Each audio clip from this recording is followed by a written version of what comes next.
Hi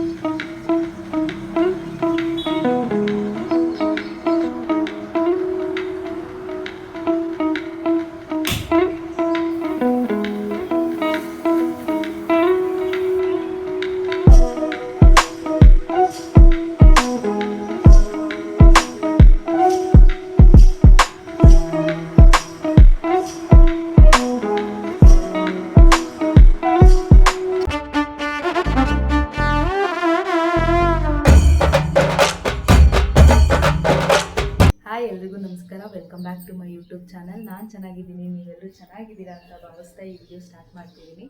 ನೀವು already ತಮ್ಮನೇಲಲ್ಲಿ ನೋಡಿರ್ತೀರಾ ಈ ವಿಡಿಯೋ ಏನು ಅಂತ. ನಾನಿವತ್ತು ನಮ್ಮ ಮನೆಯಲ್ಲಿ ನಾಗರ ಪಂಚಮಿನ ನಾವೆಲ್ಲರೂ ಸೇರಿ ಸೆಲೆಬ್ರೇಟ್ ಮಾಡಿದ್ದೀವಿ. ಹಾಗೆ ಶ್ರಾವಣ ಸೋಮವಾರ ಕೂಡ ನಾನು ಯಾವ ಥರ ನಮ್ಮ ಮನೆಯಲ್ಲಿ ಆಚರಿಸಿದೆ ಅಂತ ನಿಮ್ಮೊಟ್ಟಿಗೆ ಶೇರ್ ಮಾಡಿದ್ದೀನಿ. ಈ ವಿಡಿಯೋ ನಿಮಗೆ ಇಷ್ಟ ಆದರೆ ಎಲ್ಲೂ ಸ್ಕಿಪ್ ಮಾಡಿದೆ ನೋಡಿ, ಹಾಗೆ ಒಂದು ಲೈಕ್ ಕೊಡೋದನ್ನ ಮರಿಬೇಡಿ. ಸುಮಾರು 6:30 ಆಗಿದೆ. ನೋಡ್ತಿದ್ದೀರಲ್ಲ, ವೆದರ್ ತುಂಬ ಚೆನ್ನಾಗಿತ್ತು, ಡ್ರಿಸ್ಲಿಂಗ್ ಬರ್ತಾ ಇತ್ತು.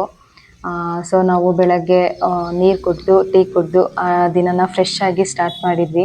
ಹಬ್ಬ ಆಗಿರೋದ್ರಿಂದ ನಾವು ಡಿಲೇ ಮಾಡೋದು ಬೇಡ ಅಂತ ಹೇಳ್ಬಿಟ್ಟು ಟೀ ಕುಡಿದು ಬೇಗನೆ ಕ್ವಿಕ್ಕಾಗಿ ಕ್ಲೀನಿಂಗ್ ಸ್ಟಾರ್ಟ್ ಮಾಡಿದ್ದಾಯಿತು. ಕಿಚನಿಂದ ಕ್ಲೀನ್ ಮಾಡ್ತಾ ಬಂದೆ. ಪಾಪು ಮಲಗಿರೋದ್ರಿಂದ ಅವಳು ಎದ್ದೇಳೋ ಅಷ್ಟೊತ್ತಿಗೆ ಕ್ಲೀನಿಂಗ್ ಒಂದಾದರೆ ನೆಕ್ಸ್ಟ್ ಅವಳು ಇಟ್ಕೊಂಡು ಪೂಜೆ ಎಲ್ಲ ಮಾಡ್ಬೋದು ಅಂತ ಹೇಳಿ ಇಬ್ರು ಸೇರಿಕೊಂಡು ಕ್ಲೀನಿಂಗ್ ಸ್ಟಾರ್ಟ್ ಮಾಡಿದ್ವಿ. ಅವ್ರು ನನಗೆ ಇವತ್ತು ವೆಸಲ್ಸ್ ಎಲ್ಲ ವಾಶ್ ಮಾಡಿಕೊಟ್ರು.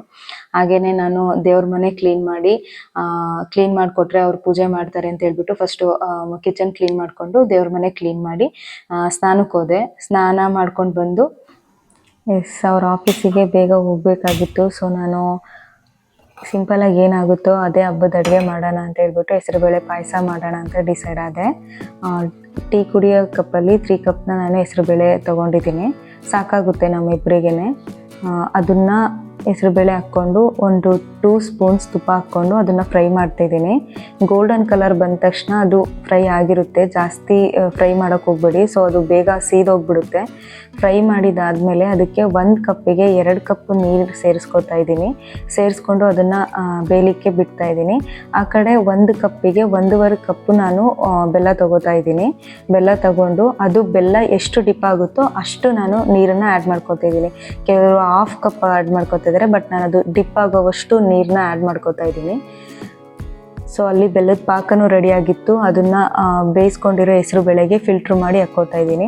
ಯಾರು ಫಿಲ್ಟ್ರ್ ಮಾಡ್ದೇ ಬೆಲ್ಲ ಪಾಕ ಹಾಕಬೇಡಿ, ಎಲ್ಲರಿಗೂ ಗೊತ್ತಿರುತ್ತೆ ಅದರಲ್ಲಿ ಸಣ್ಣದು ಕಲ್ಲು ಮರಳು ಎಲ್ಲ ಸೇರಿರುತ್ತೆ. ಫಿಲ್ಟ್ರ್ ಮಾಡಿ ಹಾಕ್ಕೊಂಡು ಅದನ್ನು ಸ್ವಲ್ಪ ಬೇಯಲಿಕ್ಕೆ ಬಿಡಬೇಕು. ಅದೆರಡು ಮಿಕ್ಸ್ ಆಗಿ ಬೆಂದ ಮೇಲೆ ಹಾಲನ್ನ ಆ್ಯಡ್ ಮಾಡ್ಕೋಬೇಕು. ಹಾಲು ಬೇಕಾದರೆ ಹಾಲು ಆ್ಯಡ್ ಮಾಡ್ಕೋಬೋದು. ತೆಂಗಿನ ಹಾಲು ಆ್ಯಡ್ ಮಾಡಿಕೊಂಡ್ರೆ ಇನ್ನೂ ತುಂಬ ಚೆನ್ನಾಗಿರುತ್ತೆ ರುಚಿ. ನಾನು ತೆಂಗಿನ ಹಾಲು ಪ್ರಿಪೇರ್ ಮಾಡಿರಲಿಲ್ಲ, ಸೊ ಹಾಲು ಹಾಕ್ಕೊಂಡಿದ್ದೀನಿ. ಹಾಲು ಹಾಕ್ಕೊಂಡಾದ್ಮೇಲೆ ಒಣ ಕೊಬ್ಬರಿ ಮಿಕ್ಸ್ ಮಾಡಿಕೊಂಡು ಅದನ್ನು ಬೇಯಲಿಕ್ಕೆ ಬಿಟ್ಟೆ. ಆಲ್ಮೋಸ್ಟ್ ಅಲ್ಲಿಗೆ ಪಾಯಸ ಆಗಿರುತ್ತೆ. ಲಾಸ್ಟಿಗೆ ನಾನು 2-3 ಚಮಚ ತುಪ್ಪ ಹಾಕ್ಕೊಂಡು ಅದನ್ನು ಸೇರಿಸ್ಬಿಟ್ರೆ, ಡ್ರೈ ಫ್ರೂಟ್ಸ್ ಹಾಕ್ಕೊಂಡು ಅದನ್ನು ಫ್ರೈ ಮಾಡಿ ಅದಕ್ಕೆ ಸೇರಿಸಿದ್ರೆ ಅಲ್ಲಿಗೆ ಪಾಯಸ ಕಂಪ್ಲೀಟ್ ಆಗುತ್ತೆ. ನಾನು ಇಲ್ಲಿ ತುಪ್ಪ ಹಾಕಿ ಅದು ಕರಗಿದ ತಕ್ಷಣವೇ ಬಾದಾಮಿ ಮತ್ತು ಗೋಡಂಬಿ ಹಾಕ್ತಾಯಿದ್ದೀನಿ.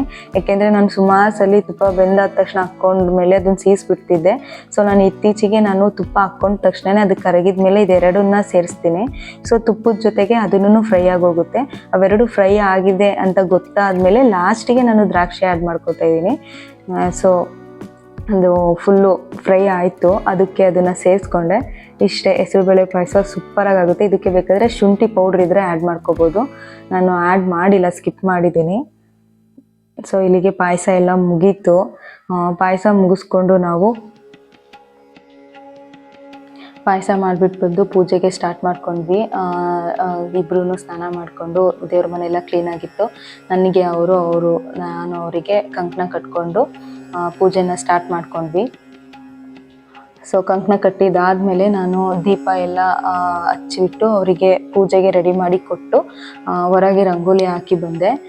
ಬಿಕಾಸ್ ನಾನು ಪೂಜೆ ಮಾಡ್ಕೊಂಡು ಕೂತ್ಕೊಂಡ್ರೆ ಅಲ್ಲಿ ಅಡುಗೆ ಮಾಡೋಕ್ಕೆ ಡಿಲೇ ಆಗಿಬಿಡುತ್ತೆ. ಅಷ್ಟರೊಳಗೆ ಇವರಿಗೆ ಆಫೀಸಿಗೆ ಹೋಗಿ ಲೇಟ್ ಆಗುತ್ತೆ ಅಂತೇಳಿ ಜಸ್ಟ್ ನಾನು ದೀಪ ಎಲ್ಲ ರೆಡಿ ಮಾಡಿಕೊಟ್ಟು ಆಚೆ ಕಡೆ ರಂಗೋಲಿ ಹಾಕಿ ನಾನು ಬ್ಯಾಕ್ ಟು ಅಡುಗೆ ಮಾಡೋಕ್ಕೆ ಹೋಗಿದ್ದು. ನಾನು ಅಡುಗೆ ಮಾಡೋ ಅಷ್ಟರಲ್ಲಿ ಇವರು ಪೂಜೆ ಸ್ಟಾರ್ಟ್ ಮಾಡಿಕೊಂಡು ಪೂಜೆ ಮಾಡ್ತಾಯಿದ್ರು.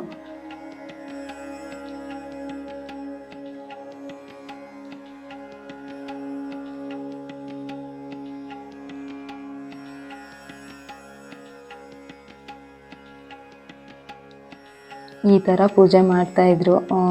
ತುಂಬ ಚೆನ್ನಾಗಿ ಪೂಜೆ ಮಾಡ್ತಾರೆ. ಆ್ಯಕ್ಚುಲಿ ಹೇಳ್ಬೇಕು ಅಂದರೆ ನನಗಿಂತೂ ತುಂಬ ಚೆನ್ನಾಗಿ ಪೂಜೆ ಮಾಡ್ತಾರೆ. ಸಿಂಪಲ್ಲಾಗಿ ನಾವು ಈ ಥರ ಪೂಜೆ ಮಾಡಿದ್ವಿ. ಅಷ್ಟರೊಳಗೆ ನಂದಲ್ಲಿ ಊಟನೂ ಪ್ರಿಪೇರ್ ಆಗಿತ್ತು. ಎಡೆಗೆಲ್ಲ ಪ್ರಿಪೇರ್ ಮಾಡಿಬಂದು ಪೂಜೆ ಆಗಿತ್ತಿಲ್ಲಿ. ಈ ಥರ ಪೂಜೆ ಮಾಡಿದರು. ಅಷ್ಟರೊಳಗೆ ನನ್ನ ಮಗಳೂ ಎದ್ದಿದ್ಲು. ಅವ್ರ ಪೂಜೆ ಮುಗಿಸ್ರೊಳಗೆ ಅವಳನ್ನು ರೆಡಿ ಮಾಡಿಬಿಟ್ಟು ನಾಗರಕಟ್ಟೆಗೆ ಹೋಗೋಕ್ಕೂ ರೆಡಿ ಮಾಡ್ಕೊತಾ ಇದ್ವಿ ಇಬ್ಬರೂ ಸೇರಿ.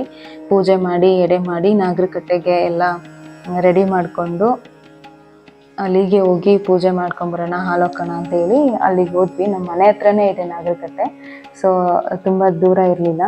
ಅಲ್ಲಿಗೆ ಹೋಗ್ಬಿಟ್ಟು ಸ್ವಲ್ಪ ಗಲೀಜಾಗಿತ್ತು, ನೀರು ಹಾಕ್ಕೊಂಡು ಅಲ್ಲೆಲ್ಲ ಕೆಳಗೆಲ್ಲ ನೀಟ್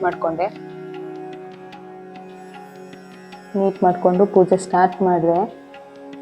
ನಾವು ಜಾಬ್ ಮಾಡಲಿಕ್ಕೆ ಊರಿಂದ ಹೊರಗೆ ಬಂದಿರ್ತೀವಿ, ಸಿಟಿಲಿ ಇರ್ತೀವಿ. ಊರಲ್ಲಿ ಹಬ್ಬ ಮಾಡಿದ್ದಾರೆ ಬಿಡು, ಮತ್ತೇನಕ್ಕೆ ಇಲ್ಲಿ ಮಾಡೋದು ಅಂದ್ಕೊಂಡು ಬಿಡಬೇಡಿ. ಅದು ಅವತ್ತಿನ ದಿನ ನಿಮ್ಮಲ್ಲಿ ಎಷ್ಟಾಗುತ್ತೋ ಅಷ್ಟು ಸಿಂಪಲ್ಲಾಗಿ ಹಬ್ಬನ ಆಚರಿಸೋಕ್ಕೆ ಟ್ರೈ ಮಾಡಿ. ಏಕೆಂದರೆ ನಮ್ಮ ಜೊತೆಗೆ ನಮ್ಮ ಮಕ್ಕಳು ಕೂಡ ಇರ್ತಾರೆ. ನಾವು ಇವಾಗ ಶ್ರಾವಣದ ಸೋಮವಾರ ಹಬ್ಬ ಅಂತ ಹೇಳ್ಬಿಟ್ಟು ಇವಾಗಲೇ ಅದನ್ನ ಆಚರಿಸೋಕ್ಕೆ ಸ್ಟಾರ್ಟ್ ಮಾಡಿದರೆ ಅವರಿಗೂ ಕೂಡ ನಮ್ಮದು ಇಂಡಿಯನ್ ಕಲ್ಚರ್ ವ್ಯಾಲ್ಯೂಸ್ ಕೂಡ ನಾವು ಕಲಿಸ್ದಂಗೆ ಆಗುತ್ತೆ. ಹಂಗೇನೆ ನಮಗೂ ಕೂಡ ಹಬ್ಬದ ಅಡುಗೆ ಮಾಡಿಕೊಂಡು ಅವತ್ತು ಹಬ್ಬ ಮಾಡಿದ್ವಿ ಅನ್ನೋ ಖುಷಿ ಮತ್ತು ಗುಡ್ ವೈಬ್ಸ್ ಕೂಡ ಇರುತ್ತೆ. ಬೇಕಾದ್ರೆ ಟ್ರೈ ಮಾಡಿ ನೋಡಿ. ಇದು ನನ್ನ ಪರ್ಸ್ನಲ್ ಒಪಿನಿಯನ್.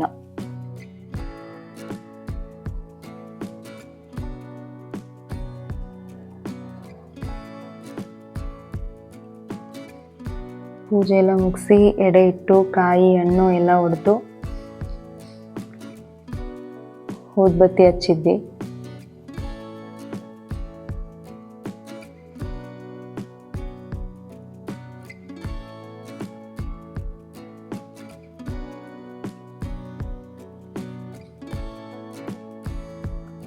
ಫೈನಲಿ ಹಾಲು ತುಪ್ಪ ಹಾಕ್ತಿದ್ದೀವಿ.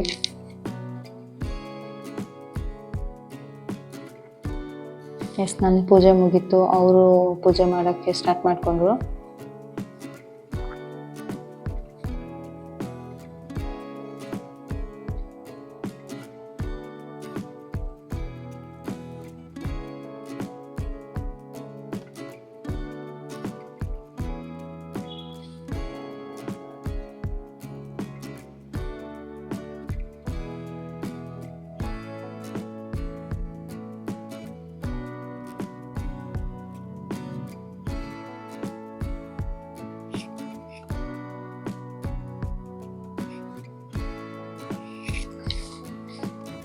ನಾಗರಕಟ್ಟೆಗೆ 3 ಸುತ್ತು ಸುತ್ತಿ ಪೂಜೆ ಎಂಡ್ ಮಾಡಿಬಿಟ್ಟು ಮನೆಗೆ ಹೋದ್ವಿ.